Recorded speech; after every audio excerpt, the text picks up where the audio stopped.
Alors, moi, je suis Philippe, et moi, je suis un des animateurs, bon, un des responsables de l'animation. L'association Ferme d'animation du Château de Bergue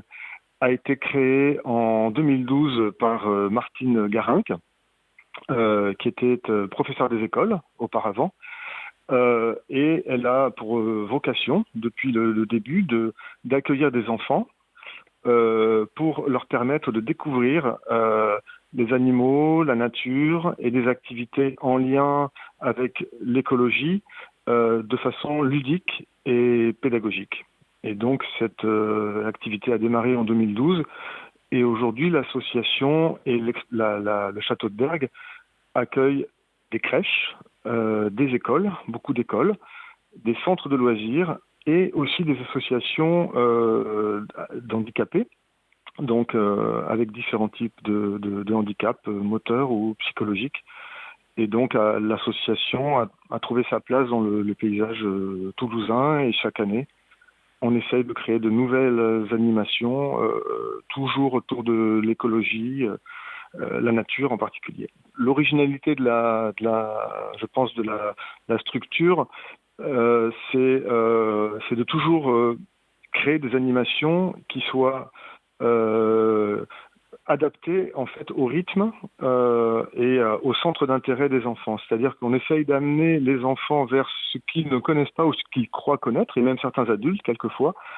C'est-à-dire que comme nous avons des animaux sur place, un potager pédagogique, un grand parc qui permet de faire des animations, alors soit pour des groupes d'enfants, soit en famille, des animations ludiques, mais pour justement se réapproprier la nature, donc avec les grands arbres, faire des jeux, des chasses au trésor, des rallyes, toujours en lien avec la connaissance et la découverte de la nature, mais on essaie toujours d'amener du jeu, mais du sens, c'est-à-dire que sans vouloir être trop ambitieux, on essaye qu'à chaque tranche d'âge, que les enfants de 2 ans, on va privilégier, par exemple, notre mission, c'est de privilégier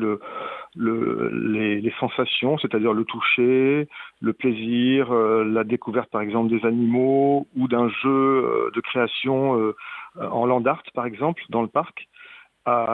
Plus les enfants grandissent, plus ça va être complexe, et les adultes aussi, et plus on va pouvoir aborder des notions, alors par exemple, découverte des insectes, donc des sciences, découverte des insectes dans leur environnement, les grands arbres du parc, les oiseaux, les différents habitats des différents types d'animaux dans la nature, et voilà, toujours avec du jeu, de la découverte, de la manipulation. Donc c'est très influencé. C'est donc Martine Garin qui a voulu vulgariser ce concept de pédagogie en fait par l'action, par la manipulation.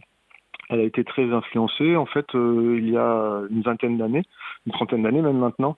par la main à la pâte en fait. Donc les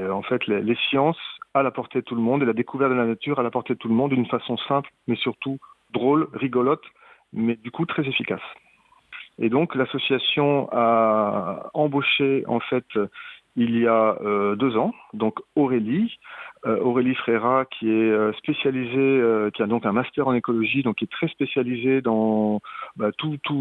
l'environnement, l'écologie, la médiation scientifique. Et donc nous deux, en fait, on travaille en concertation avec les projets, les idées, la recherche en amont de Martine, de façon à